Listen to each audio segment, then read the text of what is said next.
I'm 27. I live alone in a one-bedroom house off Farm Road 1612, about 40 minutes south of San Angelo, Texas. It's the kind of place that sounds peaceful until you're actually there at 2 in the morning and realize just how quiet it gets. No neighbors for a quarter mile in any direction. No streetlights. When the sun goes down, the dark out here is total. The kind of dark where you can stand on your porch and not see your own hand in front of your face. I moved out here in November of 2024. I'd been living in Lubbock before that, sharing a duplex with a buddy from work. When my grandpa passed, he left me this house and about 9 acres of scrubland. I didn't even think twice. The rent was killing me, and free is free. I packed my truck, drove down on a Saturday, and had everything moved in by that Sunday night. The house itself is nothing special. White siding, tin roof, 2 windows facing the road, and 2 facing the back pasture. There's a small kitchen, a living room, 1 bedroom, and a bathroom with a shower that takes about 4 minutes to get hot. The bedroom is at the back of the house. The window in there looks out toward this old cedar tree that's been dead for years.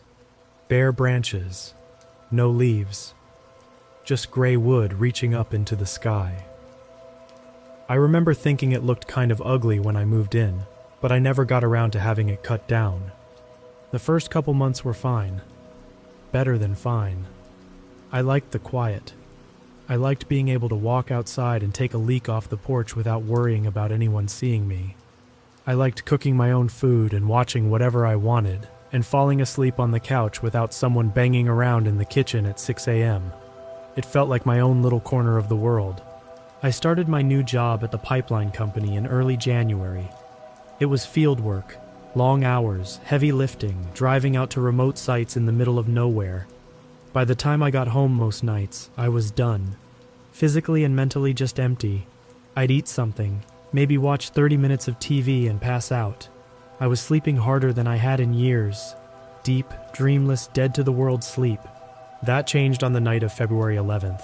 I remember the date because it was a Tuesday, and I'd had to work a double shift. I got home around 11:15, took a shower, ate some leftover brisket straight out of the container, and went to bed. I didn't even brush my teeth. I just hit the mattress and I was out. I don't know what time it was when I woke up. It was still dark. The room was cold, colder than it should have been. I remember being aware of that before anything else. The cold, not like the heater had kicked off. This was different. This was a wet, heavy cold that felt like it had weight to it. I could feel it on my chest and my arms and the exposed part of my neck above the blanket. I tried to roll over and pull the covers up. I couldn't move. My eyes were open. I could see the ceiling. I could see the faint outline of the light fixture above me and the shadow where the wall met the ceiling in the corner. But my body was locked. Every muscle, every joint, every finger. I couldn't move my legs. I couldn't move my arms. I couldn't turn my head. I tried to open my mouth and nothing happened. I tried to scream and nothing came out. Not a whisper, not a sound. I'd heard of sleep paralysis before. I think most people have. You wake up but your body hasn't caught up yet, and for a few seconds or a minute or whatever, you're just stuck. I told myself that's what this was.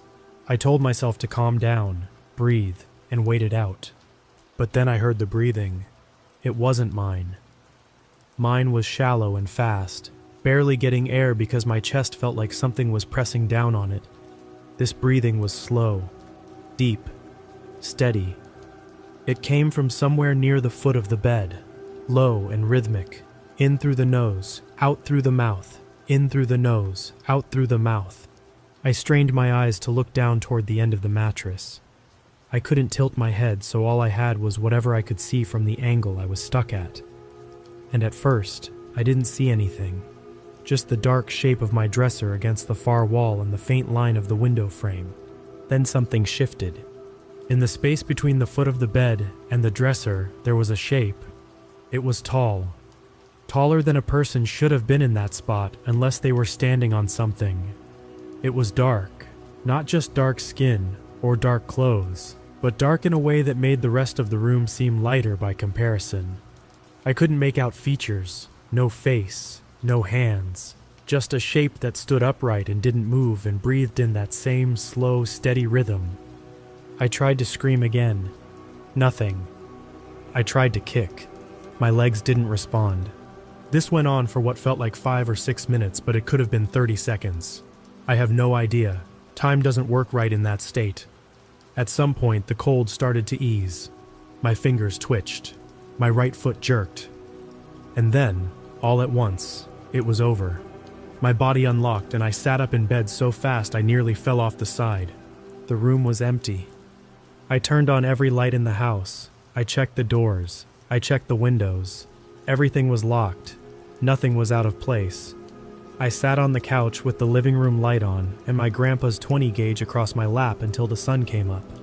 I didn't sleep the next night, or the night after that. I told myself it was a one-time thing. Stress from the new job, bad sleep schedule. I read some stuff online about sleep paralysis and everything lined up. The inability to move, the pressure on the chest, the feeling of a presence in the room. It's all textbook. The brain wakes up before the body does, and the leftover dream state fills in the gaps with whatever scares you most. That's the explanation. That's the science. I believed it. I really did. For about a week. The second episode happened on February 19th. Same setup. I'd worked a long day, came home exhausted, fell asleep fast, woke up paralyzed. Same cold, same pressure, same breathing.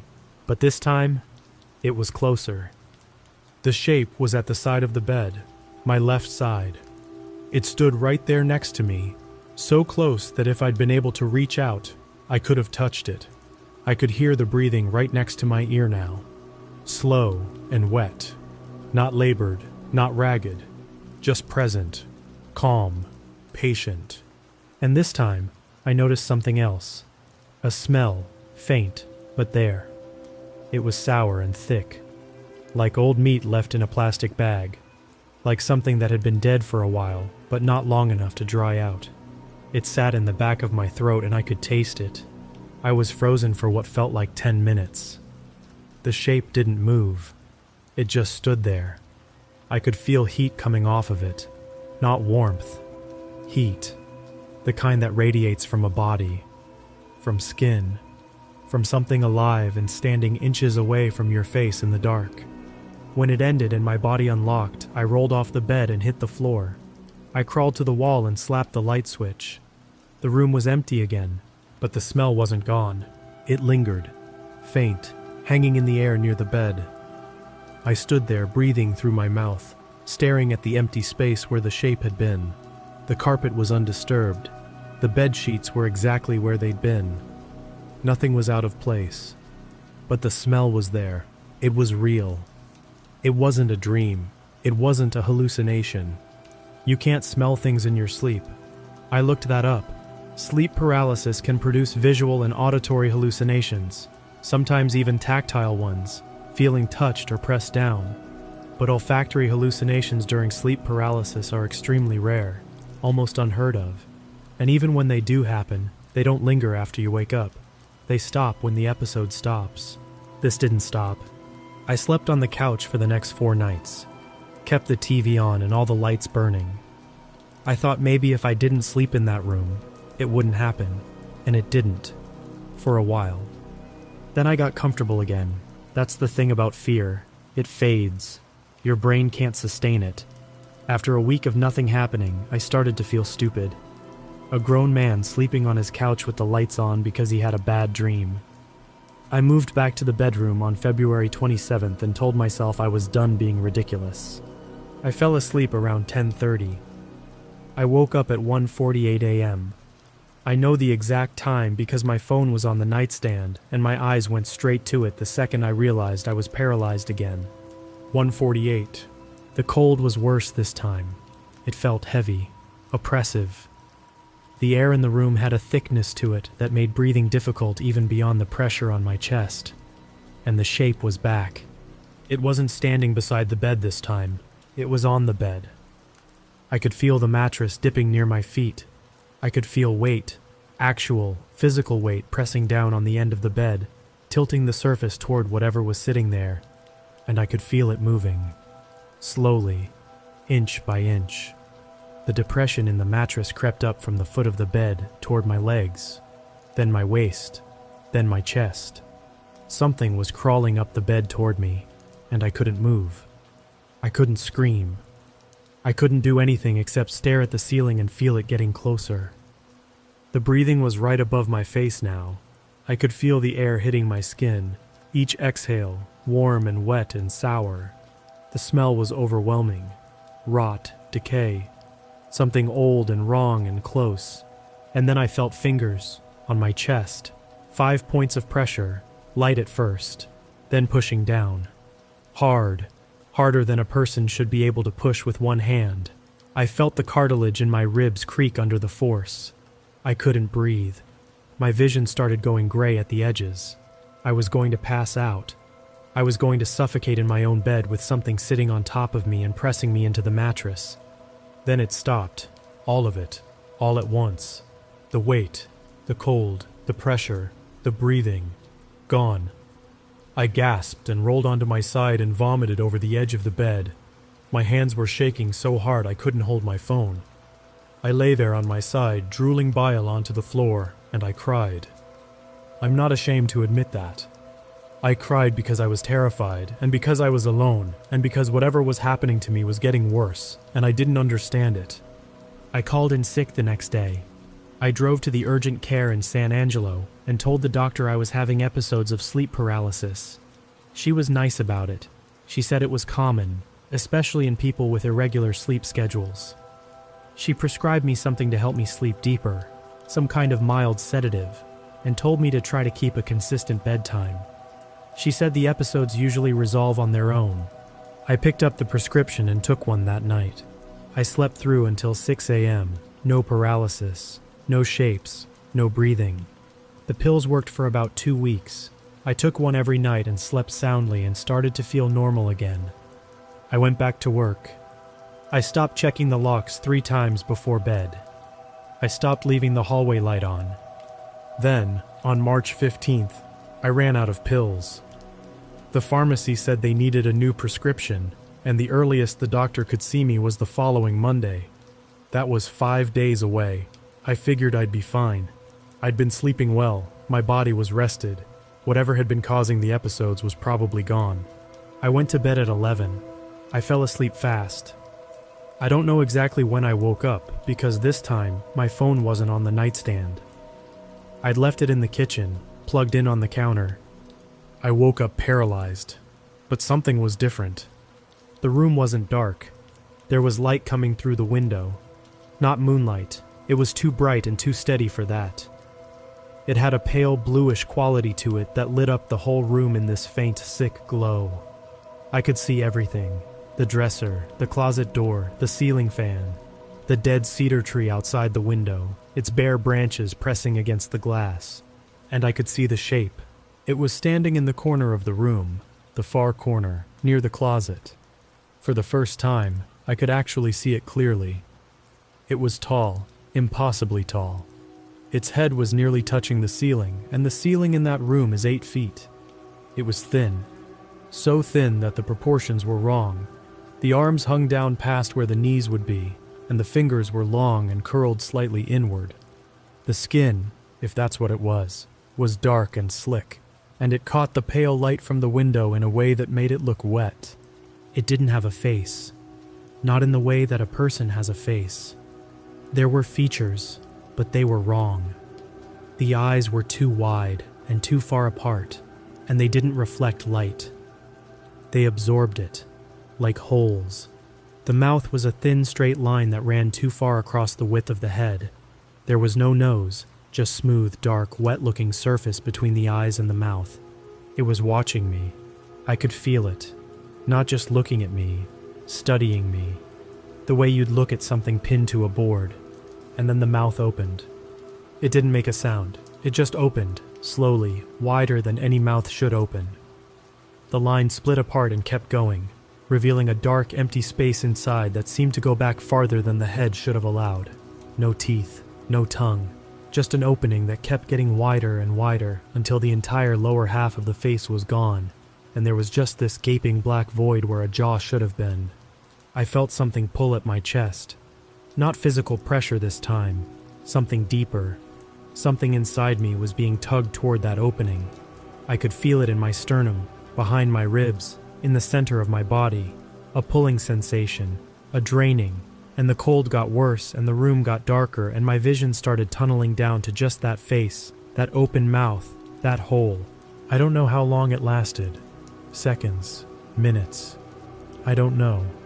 But when it ended, when my body unlocked and I could move again, I didn't scream. I didn't cry. I didn't vomit. I just lay there, because I was too tired. I was exhausted in a way I'd never been before.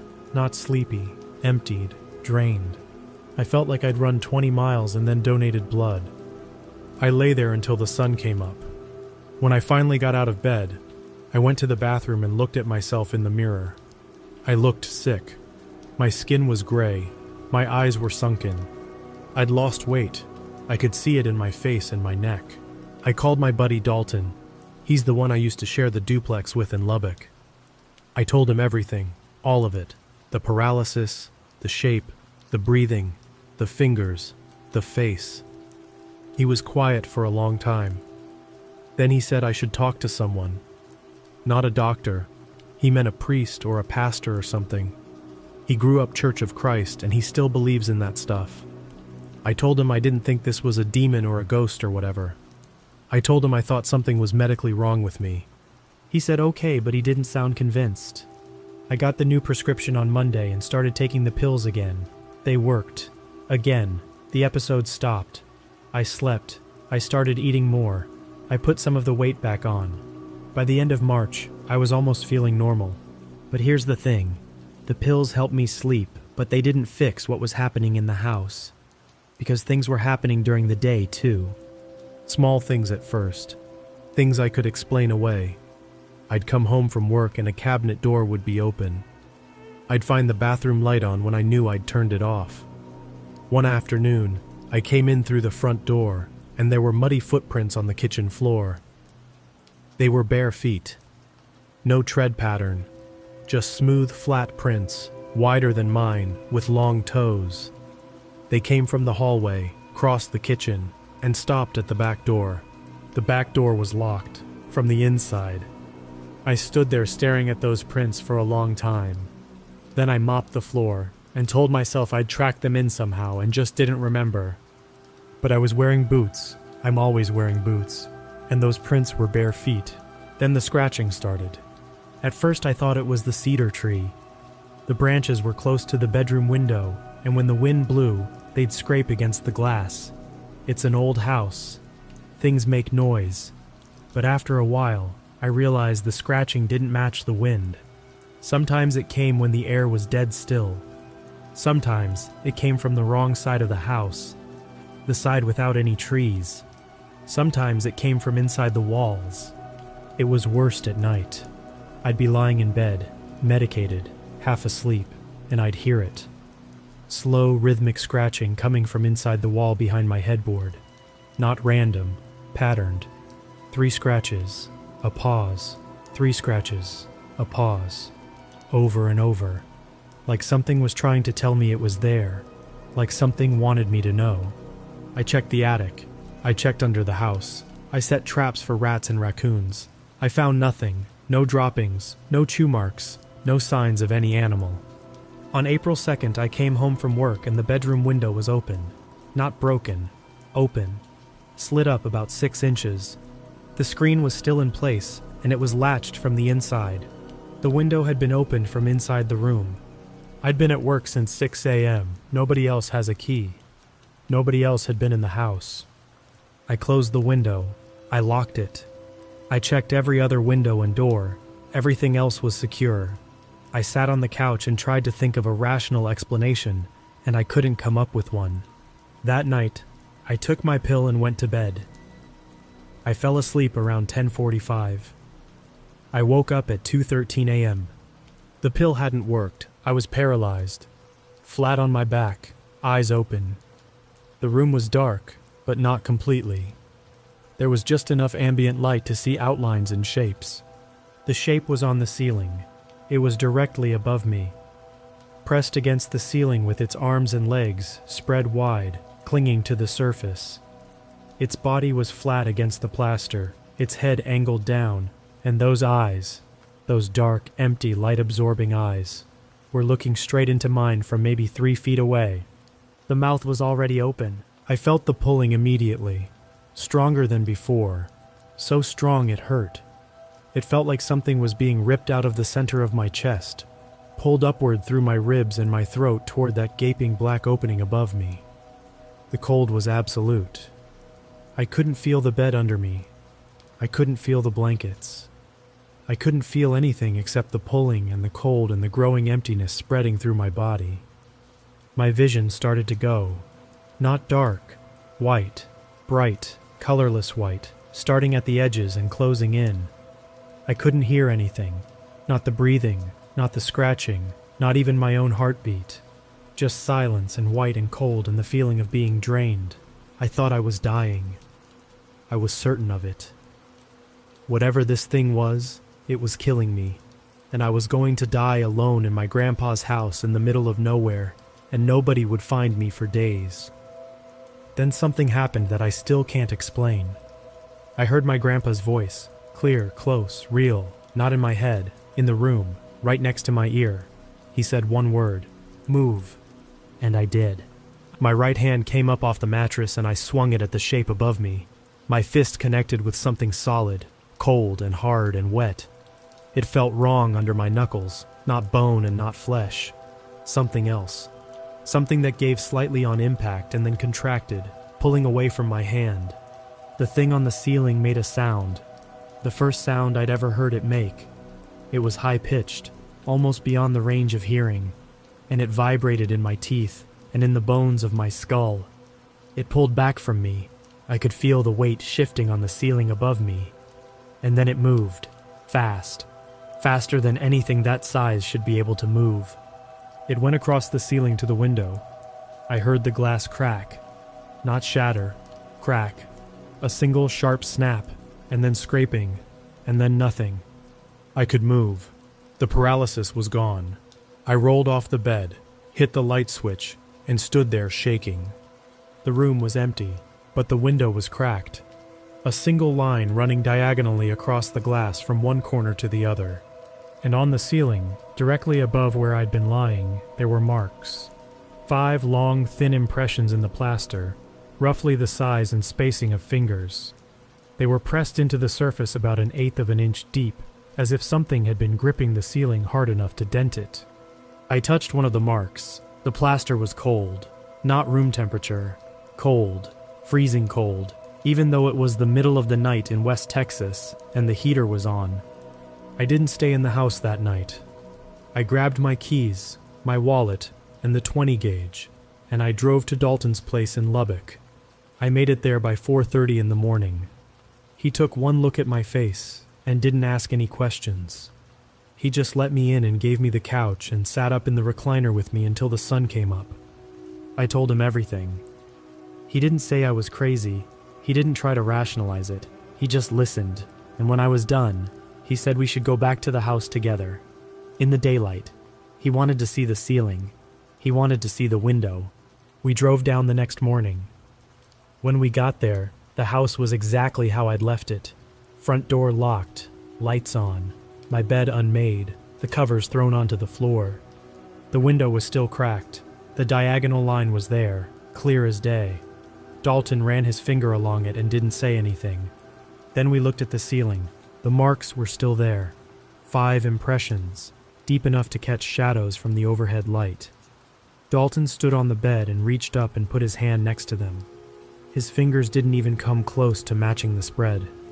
The marks were wider, longer, and the spacing between them was wrong. Too even, too precise. He stood there on the bed with his hand next to those marks and looked at me and said, "We need to get you out of this house." I didn't argue. I stayed with Dalton for 2 weeks. I didn't go back to the house at all during that time. I called into work and told them I had a family emergency. I barely slept even at Dalton's place. Every time I closed my eyes I could feel it. The cold, the pulling, those empty eyes 3 feet above my face. But the paralysis didn't happen. Not once. Not at Dalton's apartment. Not anywhere except that house. After 2 weeks, Dalton put me in touch with a woman named Rita. She was 60-something, lived outside of Abilene, and she did some kind of spiritual work. Not a priest, not an exorcist. She called herself a practitioner. I didn't care what she called herself. I was out of options. She drove out to the house on a Thursday afternoon. Dalton and I met her there. She was a small woman with gray hair and steady hands, and she didn't seem surprised by anything I told her. She walked through the house slowly, room by room. She spent a long time in the bedroom. She looked at the ceiling marks. She looked at the cracked window. She stood in the corner where I'd first seen the shape, and she stood very still for a long time. Then she went outside and looked at the cedar tree. She stared at it for probably 5 minutes. The dead branches, the gray bark, the way it leaned slightly toward the house. Then she turned to me and asked how long the tree had been dead. I told her I didn't know.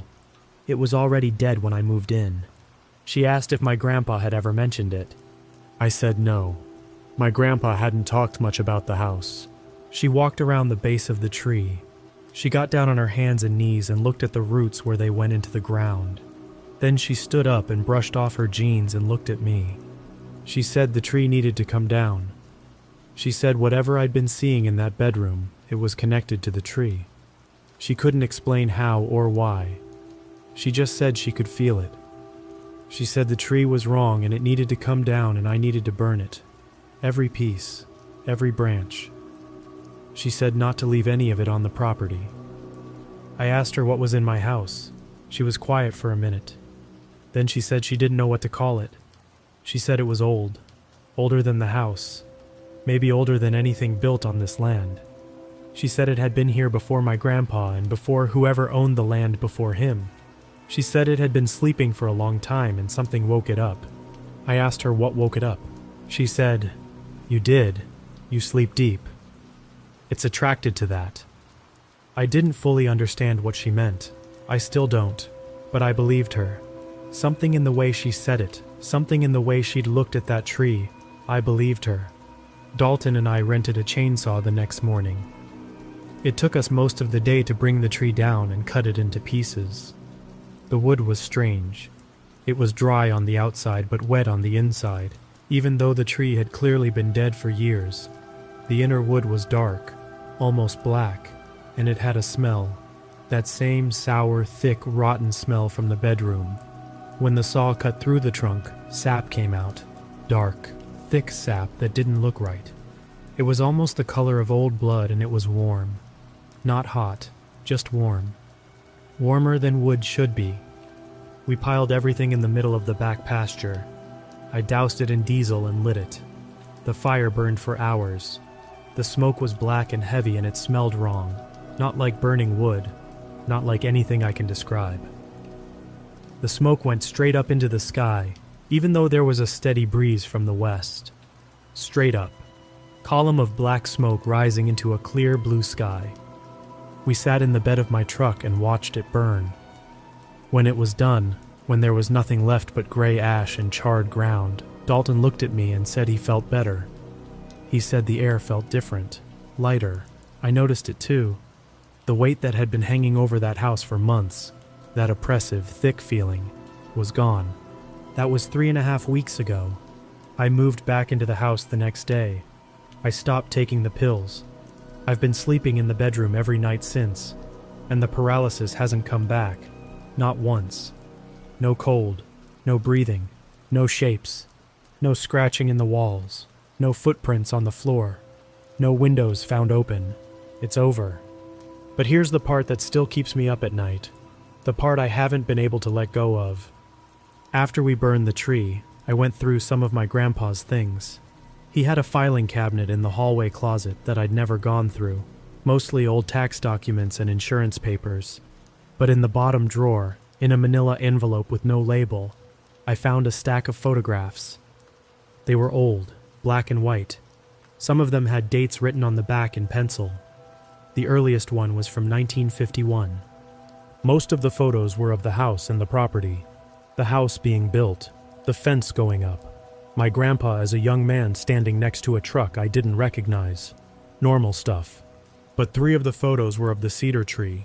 In the first one, the tree was alive.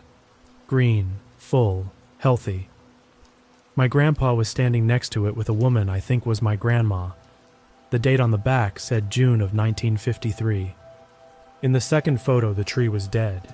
Bare branches, gray bark, exactly the way it looked when I moved in. The date on the back said October of 1954, 1 year later. Something killed that tree fast. The third photo was different. It was taken at night, with a flash. The tree was dead, same as the second photo, but there was something in the branches. I had to hold the photo under the kitchen light and squint to see it clearly. It was high up in the tree, maybe 15 or 20 feet off the ground, tangled in the bare branches. It was long and thin and dark, and its arms were wrapped around the trunk. And it was looking at the camera. I could see the eyes, wide and far apart. And below them, the mouth. That thin, straight line running too far across the face. On the back of the photo in my grandpa's handwriting, there were 2 words. Still there. He knew. My grandpa knew. He lived in this house for 47 years, and he knew that thing was in the tree, and he never told anyone. He never cut it down. He never burned it. He just left it there and went about his life and slept in that bedroom 30 feet away from it for nearly half a century. I don't know why it never came for him. Maybe it was asleep the whole time. Maybe it was waiting. Maybe the pills he took. My grandpa was on medication for years before he died. Kept him from sleeping deep enough for it to reach him. I don't know. What I do know is this. The thing in that tree was real. The marks on my ceiling are still there. The crack in the window is still there. The scar on my right hand where my knuckles split open when I hit it is still there. The photo is in my nightstand drawer. I go out to the back pasture sometimes and stand where the tree used to be. The ground is still scorched. Nothing has grown back. The grass around the burned circle is green and healthy, but inside it, nothing. Just black dirt and ash. Dalton says I should move, sell the place, take whatever I can get for it and leave. But I'm not going to, because that thing came into my house, and it put its hands on me and it tried to take something from me, and it failed. I'm still here. I sleep in that bedroom every night. I sleep deep, and I sleep hard, and I don't take any pills, and nothing comes for me. Whatever was in that tree is gone. I burned it. Every branch. Every piece. But sometimes, and this is the last thing I'll say, sometimes I wake up in the middle of the night, and for just a second, just a flash, I think I can hear breathing, slow and steady, in through the nose, out through the mouth. And then I realize it's just mine, and then I close my eyes, and then I go back to sleep. Because it's over. The stump hole where the tree stood has started filling with rainwater. Last week I walked out there after a storm and looked down into it. The water was dark. Too dark for rainwater, almost black. And it was warm. I filled it with concrete the next morning, 43 bags. Dalton helped me mix it. We poured it in and smoothed it flat and let it cure for 2 days. On the 3rd morning, I went out to check it. The surface of the concrete had 5 long cracks running through it, radiating out from the center, spaced evenly apart. The same width, the same length, the same spacing as the marks on my ceiling. I haven't been out to the pasture since, and I don't plan to. Some things don't stay buried, but I have to believe this one will. I don't have a choice.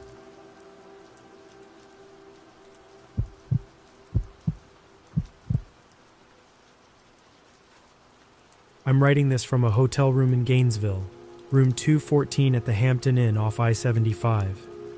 My daughter is asleep in the bed next to mine. She's 7. Her name is Chloe. She doesn't know why we left the house. She thinks we're on a trip. I told her it was a surprise vacation, and she believed me because she's 7 and she still trusts me. I need to keep it that way. I set up the cameras 4 weeks ago. I want to start there because that's when everything changed. Not when the paralysis started. That had been going on for almost 2 months by then. But the cameras are when I stopped being able to tell myself it was just a medical condition. The cameras are when I realized I was dealing with something that had a plan. But I need to back up. My name is Megan. I'm 35. I lived in a townhouse in Palm Coast, Florida. 2 bedrooms, 1.5 baths, a small backyard that opens onto a retention pond. I bought the place after my divorce was finalized in August of 2024. It was the first home I'd ever owned by myself. I work from home doing medical coding for a hospital network in Jacksonville. I sit at my desk in the second bedroom from 8 to 4:30, Monday through Friday, and I type diagnostic codes into a system that hasn't been updated since 2016. It's not glamorous. It pays the bills. Chloe is with me during the week, and with her dad every other weekend. When she's at his place, the townhouse is quiet. Really quiet. I don't have a dog. I don't have a roommate. I have a TV that I leave on for background noise, and a white noise machine in my bedroom that plays ocean sounds, because I've never been able to sleep in total silence. The first episode happened on January 9th of 2025. A Thursday night. Chloe was with me. She'd gone to bed around 8:30. I stayed up until maybe 11, scrolling my phone in bed, and then I turned off the light and fell asleep. I woke up on my back. That was the first thing I noticed because I never sleep on my back. I'm a side sleeper, have been my whole life. But I was flat on my back with my arms at my sides and I was awake and I could not move. The room was dark, except for the glow of the white noise machine on the nightstand. The ocean sounds were still playing. I could hear them clearly. Waves, steady rolling waves. And underneath the waves, something else. A sound that didn't belong in the recording. A low, continuous hum, not mechanical, organic, coming from inside the room. I tried to move my hands. Nothing. I tried to lift my head. Nothing. I tried to call out for Chloe, not because I wanted to scare her, but because the panic was so immediate and so total that I couldn't think past it. My mouth wouldn't open. My throat wouldn't work. I was locked inside my own body, and I could do nothing except lie there and listen to that hum. It lasted maybe 2 minutes. Then it was over. My body released and I sat up gasping and reached for the lamp and turned it on and sat there in the light, breathing hard, looking around the room. Everything was normal. The door was closed. The closet was closed. Nothing was out of place. I got up and checked on Chloe. She was sound asleep, curled up on her side with her stuffed manatee tucked under her chin. I stood in her doorway and watched her breathe and told myself I'd had a nightmare. That's all. A nightmare. It happened again 3 nights later. Same thing. Woke up on my back, paralyzed humming sound. This time there was also pressure on my chest. Not painful, just heavy, persistent. I lay there for what felt like 5 minutes before it released. The third time was January 20th. Chloe was at her dad's. I was alone in the house. I woke up paralyzed at 1:52 a.m. I could see my alarm clock on the dresser, and this time, there was something in the room with me. It was standing at the foot of the bed. I couldn't see it clearly. It was dark, and the only light was the green glow of the alarm clock. But I could see a shape, tall, still, not moving, just standing there in the space between the bed and the wall, and the humming was coming from it. The humming was its voice. I understood that immediately. It wasn't a background noise. It wasn't ambient. It was coming from the shape at the foot of my bed. A low, steady, unwavering tone, and it was aimed at me. I know how that sounds. I know. But I need to describe it as accurately as I can, because the accuracy matters. What happened later doesn't make sense without it. The episode lasted longer this time, maybe 7 or 8 minutes. When it ended and I could move, the shape was gone. The humming stopped. I turned on every light in the townhouse and sat in the living room until morning. I made an appointment with my doctor. She referred me to a sleep specialist. The sleep specialist, Dr. Kessler, out of Daytona, told me sleep paralysis was more common than people think. She said it affects roughly 8% of the population at some point in their lives. She said the hallucinations were normal. The pressure, the presence, the sounds, all textbook. She said stress and irregular sleep were the most common triggers. She asked if anything had changed in my life recently. I told her about the divorce, the new house, the adjustment of living alone. She nodded and said that was probably the cause. She recommended better sleep hygiene, no screens an hour before bed, and a consistent schedule. She said if it persisted, we could discuss medication. I followed her advice. It didn't help. The episodes kept coming, 2 or 3 times a week, always between 1 and 3 a.m., always the same pattern. Wake up on my back, paralyzed, humming, pressure, shape at the foot of the bed. Sometimes the shape was closer. Sometimes it was farther away. But it was always there. By mid-February, the shape had moved to the side of the bed, my side, the right side, closest to the wall. It stood in the narrow gap between the mattress and the closet door, and I could feel it looking down at me, even though I couldn't see a face. The humming was louder when it was close, not painful, not unpleasant even, just loud. It filled my head and I could feel it in my jaw and in the bones behind my eyes. That's when I noticed the first thing I couldn't explain. After an episode on February 18th, I got up to use the bathroom. I turned on the light and looked at myself in the mirror. There was a mark on my neck, left side, just below my ear. A small, round bruise. Dark purple, about the size of a dime. I touched it and it was tender, sore, real. I hadn't bumped into anything. I hadn't hit myself in my sleep. The mark was clean and round and perfectly placed, and it hadn't been there when I went to bed. It faded in about 4 days. Then after the next episode, a new one appeared. Same spot, same size, same shape. Left side of the neck, just below the ear. That happened 3 more times, always after an episode, always in the same spot, always a perfect circle. I went back to Dr. Kessler. I showed her the mark.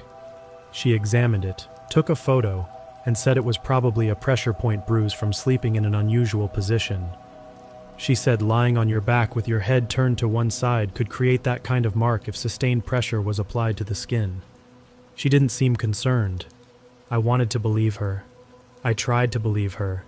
But the marks kept appearing, and they were always in the exact same spot, and they were always perfectly round, and I'd never in my life gotten a bruise from sleeping. That's when I bought the cameras. I ordered 3 of them from Amazon. Small, wireless, night vision capable. I put one on my dresser facing the bed, one on the bookshelf in the corner facing the bedroom door, and one in the hallway outside Chloe's room. I connected them to an app on my phone and set them to record continuously from 10 p.m. to 6 a.m.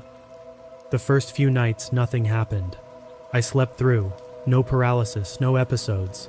The footage showed me sleeping on my side, shifting occasionally, normal movement, boring. Then, on March 4th, I had an episode. A bad one.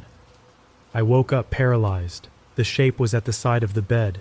The humming was so loud I could feel my teeth vibrating, and the pressure on my chest was heavier than it had ever been. It lasted what felt like 10 minutes. When it was over, I had a new mark on my neck. I grabbed my phone and opened the camera app and pulled up the footage. The timestamp showed the episode had occurred between 2:11 and 2:24 a.m. 13 minutes. I scrubbed to 2:11 and watched. On the screen, I could see myself in the green tint of the night vision. I was on my side. Then, at 2:11 and 14 seconds, I rolled onto my back. My arms moved to my sides. My legs straightened. The movement was smooth and continuous, but it didn't look natural. It looked mechanical, controlled, not the way a person shifts in their sleep. And then I just lay there, still, for 13 minutes, not a twitch, not a breath that I could see, just flat on my back, motionless. There was nothing else in the room, no shape, no figure, nothing at the foot of the bed, nothing at the side of the bed, nothing anywhere. The room was empty, just me, lying perfectly still on the mattress. I watched the entire 13 minutes. I watched it twice. Nothing appeared. Nothing entered the room. Nothing left. There was just me. But here's what made my stomach drop. At 2:24, when the episode ended, when I remembered gasping and sitting up and grabbing for the lamp, the footage showed something different. At 2:24, I didn't sit up. I didn't gasp. I didn't reach for anything. I turned my head to the left, slowly, and I opened my eyes, and I looked directly into the camera on the dresser. I stared at the camera for 6 seconds. My eyes were open. My face was calm. There was no panic, no confusion, no distress. I just looked at the camera with an expression I don't recognize on my own face. And then I closed my eyes and rolled onto my side and went back to sleep. I don't remember doing that. I don't remember looking at the camera. I remember the episode ending. I remember sitting up. I remember turning on the lamp. But the footage doesn't show any of that. The footage shows me turning my head, opening my eyes, staring at the camera, and going back to sleep. The lamp never comes on. I never sit up, not on the recording. My memory and the footage don't match. I didn't sleep the rest of that night. I sat in the living room and watched the clip over and over. I zoomed in on my face during those 6 seconds. My expression was wrong. Not scared, not confused, aware, present. Whatever was behind those eyes in those 6 seconds, it knew the camera was there. It knew it was being watched. And it looked directly into the lens, and it didn't care. I called Dr. Kessler's office the next morning and told her I needed to come in. I brought my phone. I showed her the footage.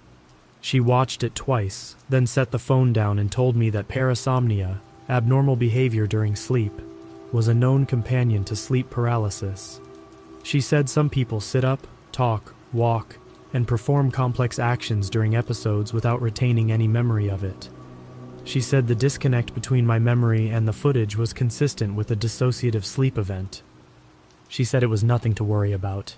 I asked her about the expression on my face. She said it was impossible to draw clinical conclusions from low-resolution night vision footage. I left her office and sat in my car in the parking lot and cried. Not because I was sad, because I was terrified and no one was taking it seriously and I didn't know what to do. I kept the cameras running, every night. I reviewed the footage every morning. For the next 2 weeks, the pattern held. Every episode followed the same sequence. I'd roll onto my back at the onset, lie still for the duration, and at the end, I'd turn my head and stare at the camera. Every time. Same expression, same 6 seconds. Same calm, aware, wrong look on my face. And the room was always empty on the footage. Whatever I was seeing during the episodes, the shape, the figure, the presence, the cameras never captured it. Not once, not even a shadow, not even a blur. But the marks on my neck were real. They showed up after every episode. Same spot, same size, perfectly round. I started photographing them with timestamps. I had 11 photos by the end of March. On March 29th, something changed. I had an episode while Chloe was home. That had happened before. The first episode had been while she was there. But this time, when the episode ended and my body released, I heard something. A sound from down the hall. From Chloe's room, humming. The same hum. The same low, steady, unwavering tone. Coming from my daughter's bedroom at 2:40 in the morning. I was out of bed and down the hall in 3 seconds. I threw open her door and turned on the light. Chloe was in bed on her back, arms at her sides, legs straight, eyes open, staring at the ceiling, not moving. I said her name. She didn't respond. I said it again, louder, nothing. I grabbed her shoulders and shook her, and her body was rigid, stiff. Her eyes were open and unfocused, and her mouth was slightly open, and the humming was coming from her throat. My 7-year-old daughter was lying in bed, paralyzed, making a sound that no 7-year-old should be able to make. It was too low, too controlled, too steady. It didn't waver. It didn't break. It just poured out of her like a signal being broadcast through her body. I held her and said her name over and over, and after about 90 seconds she blinked. Her body relaxed. She looked at me and started crying. I asked her what happened. She said she woke up and couldn't move. She said there was something in her room. She said it was standing next to her bed and it was touching her neck. I looked at the left side of her neck, just below her ear. There was a mark, small, round, dark purple, the size of a dime. I pulled up the camera footage from the hallway. The camera faced Chloe's door, which had been open about 6 inches. Through the gap, in the green night vision, I could see a sliver of her room. Her bed was partially visible. At 2:38 a.m., a shadow passed in front of the gap. Something moved inside Chloe's room, crossing between the door and the bed. It was fast, less than a second of movement, but it was there. A dark shape, tall, passing through the frame. The cameras in my bedroom had never captured anything, not once. But the hallway camera caught something in Chloe's room. I watched that 1-second clip maybe 50 times. The shape was indistinct, blurred by the motion and the narrow angle through the door. But it was real. It was on the recording. It had mass and dimension, and it moved through physical space. Whatever this was, it wasn't just in my head anymore. It was in my daughter's room. It was touching my daughter. I called my ex-husband, Derek. It was 3:15 in the morning. He answered on the 4th ring. I told him something was happening in the house and Chloe wasn't safe, and I needed him to come get her. He asked what was going on. I told him I'd explain later. He said he was 45 minutes away, and he'd be there as fast as he could. I packed a bag for Chloe. She was awake, sitting up in bed, holding her manatee. She was calm. Kids are strange that way. She'd been terrified for 90 seconds, and now she was watching me pack her bag and asking if she could bring her coloring books. Derek showed up at 4. I handed him Chloe's bag and told him to take her and not bring her back until I said it was okay. He wanted to talk about it. He wanted to come inside. I told him no. I told him to go. He looked at me with that expression he used to get when he thought I was being irrational, but he took Chloe, and he left. I went back inside and sat on the couch and waited for sunrise. Over the next week, I didn't sleep in the bedroom. I slept on the couch with the lights on. The episodes still came. The couch didn't matter. The lights didn't matter. I'd wake up paralyzed, flat on my back, even though the couch was narrow and I'd fallen asleep on my side. And the humming would fill the room and I could feel the pressure on my chest and the presence standing over me. But now there was something new. During the episodes, I started seeing things I hadn't seen before. Not just the shape, details. It had hands. Long, narrow hands with thin fingers that ended in small, round pads. Not fingertips. Pads. Smooth and flat, slightly wider than the fingers they were attached to. During the episode on April 1st, I watched one of those hands reach toward my neck. I couldn't move. I couldn't turn away. The fingers made contact with my skin just below my left ear, and the pads pressed down, and I felt a warmth spread from the point of contact through my jaw and into my skull. The humming got louder when it touched me, not from outside, from inside my head.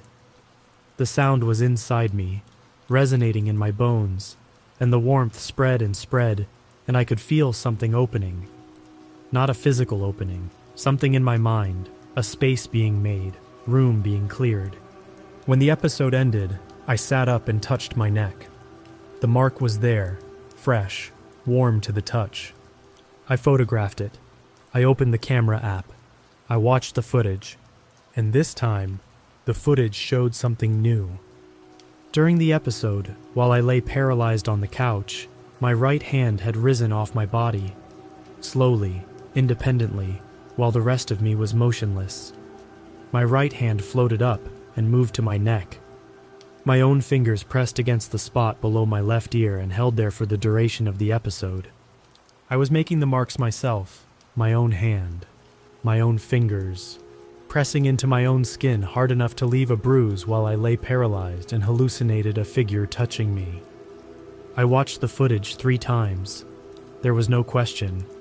My hand moved on its own, or something moved it, and it pressed into my neck in the exact spot where the marks always appeared. The motion was slow and precise, and my fingers curled into a position that didn't look natural. The pads of my fingertips pressed flat against my skin in a way that required my hand to be rotated at an angle that would have been uncomfortable if I'd been conscious. But here's what I keep coming back to. Here's what Dr. Kessler and her parasomnia diagnosis can't explain. The marks were round, perfectly round, dime-sized. My fingertips are not round, they're oval. They're the shape of normal human fingertips, and the pressure required to leave a bruise that dark. I tried to replicate it while awake. I pressed my fingers into the same spot with as much force as I could stand. Held it for 13 minutes. No bruise, not even a red mark. Whatever was pressing against my skin during those episodes was pressing harder than I could press voluntarily. And it was leaving a mark shaped differently than my own fingers. Something was using my hand, wearing it, operating it from somewhere I couldn't see. I stopped sleeping. I actually stopped. For 3 days, I didn't close my eyes for more than a few seconds at a time. I drank coffee until my hands trembled. I walked laps around the townhouse at 2 a.m. just to keep my legs moving. I stood in the shower with cold water running over my head at 4 a.m. because I felt myself drifting. On the 4th day, I collapsed. I fell asleep at my desk in the middle of a work call. My head went down and I was gone. And the episode came instantly. No build-up, no transition. I was awake and then I was paralyzed, and the humming was there, and the shape was standing behind my chair, and both of its hands were on my head. I could feel the pads on my temples, pressing. The warmth was immediate and intense, and the opening in my mind widened, and something poured in. Not a thought, not a voice, information, raw, unprocessed, sensory data that didn't belong to me. I saw rooms I'd never been in, faces I'd never seen. I felt emotions that weren't mine, patient, calculating focus directed at something I couldn't identify. And underneath all of it, a hunger, not for food, for space, for room, for the territory inside my skull. The episode lasted 22 minutes. I know because my work call was still connected when I came to, and my colleague had been talking to dead air for almost half an hour. That night, I did something I'd been avoiding. I went to the county property records office and pulled the history on my townhouse. I wanted to know who had lived there before me. The townhouse was built in 2011. The first owner was a couple named Rivera. They lived there for 4 years, sold it in 2015. The second owner was a woman named Deborah Linden. She bought it in 2015 and sold it in 2022. The third owner was a man named Paul Ash. He bought it in 2022. Paul Ash didn't sell the townhouse. Paul Ash died in it. He died on June 14th of 2024. He was 41. The listing I'd bought the house through had been an estate sale. I'd known that when I purchased it. I hadn't thought much about it. People die. Estates get settled. Houses get sold. It's Florida. Half the real estate on the market at any given time is from someone who passed away. But I hadn't asked how he died. I searched his name. There wasn't much. A short obituary in the Flagler County newspaper. A memorial page with no comments. A Facebook profile that had been inactive since May of 2024. I found one more thing. A post in a local community forum from March of 2024, 3 months before Paul Ash died. The post was titled, "Has anyone experienced sleep problems in the hammock area?" And it was written by a user named P_Ash_PC. The post was 4 paragraphs long. He described waking up paralyzed multiple times a week. He described a humming sound. He described a shape in his room. He described marks on his neck. He described waking up and finding footage on his security cameras that didn't match what he remembered. The post had 2 replies. One was from someone telling him to see a doctor.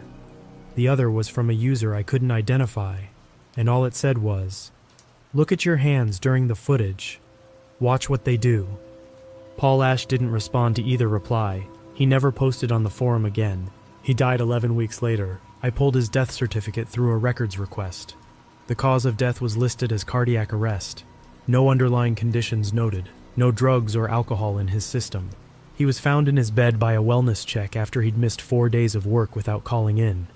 He was found on his back, arms at his sides, legs straight. I sat in my car outside the records office and read the death certificate 3 times, and then I called Derek and told him to keep Chloe. I told him I didn't know for how long. He started asking questions, and I hung up. I went back to the townhouse. I pulled up every piece of footage from every camera from the past 4 weeks. I reviewed all of it.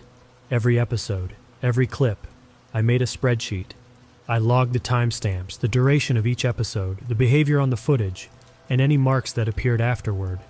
Then I did something I hadn't thought to do before. I checked the footage from the hallway camera during my episodes, not during Chloe's. I'd already reviewed that. During mine. The hallway camera faced Chloe's door, but if I scrubbed through the footage during the times I was paralyzed in the bedroom, I could see the hallway. On the night of March 15th, at 2:17 a.m., while I was paralyzed in the bedroom, the hallway camera recorded my bedroom door opening, slowly, from the inside, and a figure stepped out. It was me. I walked out of the bedroom, down the hallway and into the kitchen. The camera only covered the hallway, so I lost sight of myself when I rounded the corner. 40 seconds later, I came back. I walked down the hall and went back into the bedroom and closed the door. On the footage from inside the bedroom, during that same time frame, I was lying motionless on the bed. I never moved. I never got up. The bedroom camera showed me flat on my back for the entire duration of the episode. The hallway camera showed me walking.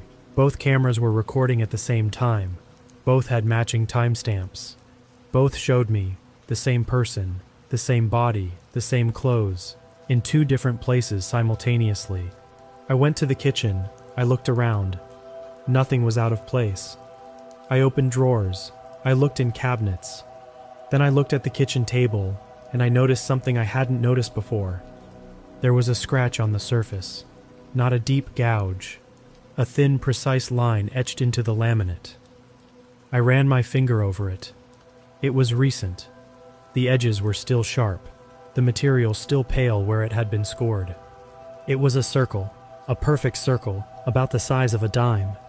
I checked the table again, more closely this time, running my hands over every inch of the surface. I found 11 more circles, all the same size, all scratched into the laminate with the same precision, 12 total.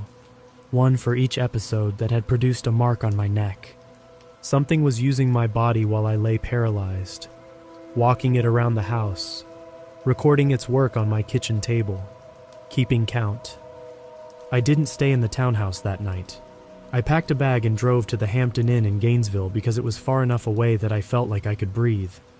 I checked in at 9:30 p.m. I brought the cameras. I set one up on the desk in the hotel room facing the bed. I didn't sleep. I sat up all night watching Chloe sleep in the next bed, checking her neck every hour. No marks, no humming, no episodes.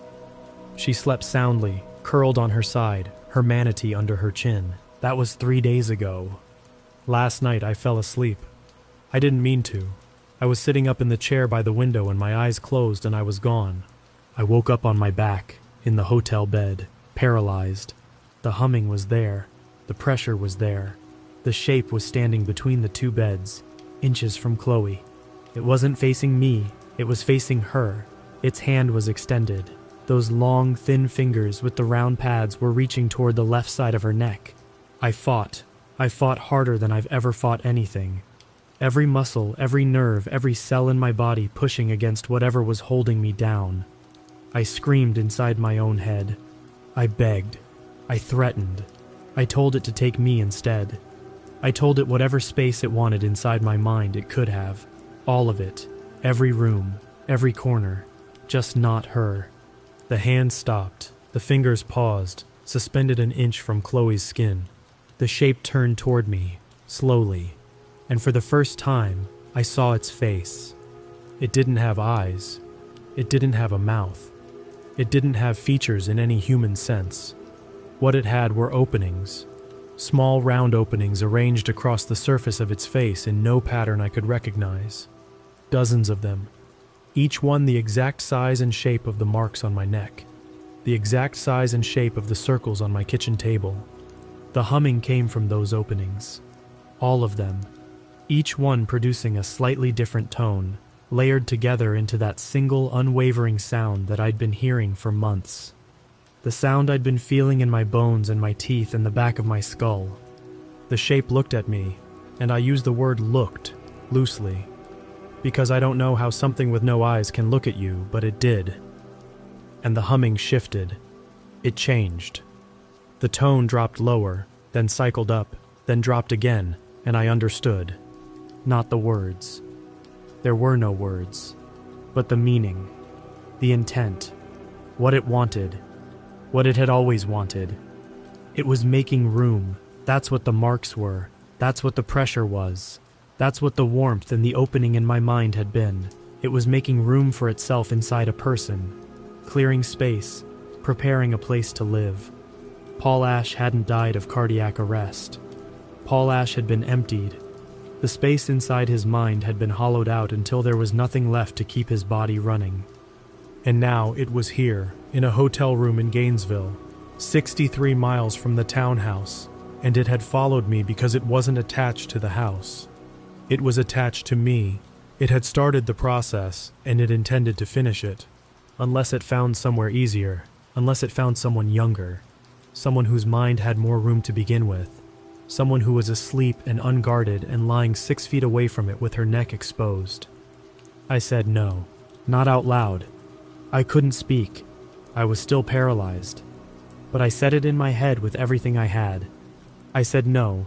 I said you do not touch her. I said I will burn this body to the ground before I let you use it to reach her. And then I did something I don't understand and can't explain. I moved. Not my body. My body was still locked. But something inside me moved. Toward the shape. Into the humming. Into the sound itself. I pushed into it, and I felt it resist, and I pushed harder. The humming faltered. The tone broke, just for a second, and in that second I felt the shape pull back. It wasn't expecting resistance. Not from inside the process. Not from someone it had already begun to hollow out. I pushed again. Harder. The humming broke into fragments. Shattered, overlapping tones that clashed against each other and lost their coherence. I could feel the shape losing its grip, not on me, but on the space it had carved inside my mind. The room it had made was collapsing, closing. The walls it had carefully, patiently dissolved were rebuilding, and I was building them. And it couldn't stop me because it was inside me, and I was bigger. I was louder, I was the host, and it was the guest, and I was telling it to get out. The shape shattered. There's no other way to describe it. It came apart, not into pieces, into nothing. The humming stopped. The cold stopped. The pressure lifted. My body unlocked. I sat up. I was drenched in sweat. My nose was bleeding. My ears were ringing. I could taste metal. Chloe was still asleep. I checked her neck. No mark. No redness. Nothing. I picked her up, manatee and all, and held her against my chest and sat on the floor between the two beds and held her for the rest of the night. She didn't wake up. She slept through the whole thing. This morning, I checked the camera on the desk. The footage showed me lying on the bed. At 3:08 a.m., I rolled onto my back. My arms went to my sides. I lay still for 9 minutes. Then at 3:17, something happened that wasn't on any previous recording. My back arched. My entire body lifted off the mattress except for my shoulders and my heels, bent upward at an angle that should have been painful. I held that position for 4 seconds. Then I collapsed back down and rolled onto my side and didn't move again. There was nothing else in the room. No shape, no figure. Nothing between the beds. Nothing near Chloe. The camera recorded an empty room and a woman arching off the bed in the middle of the night for no visible reason. But my nose bled. The blood is on the pillow. I can see it. I can touch it. It's real. And there's one more thing. After I reviewed the footage this morning, I checked the kitchen table back at the townhouse. I asked Derek to go check it for me. I told him to look at the surface, near the middle, and count the circles. He called me back an hour ago. He said he found the circles. He counted them. 13. There had been 12 when I left. The 13th one is new. And I wasn't in the townhouse when it appeared.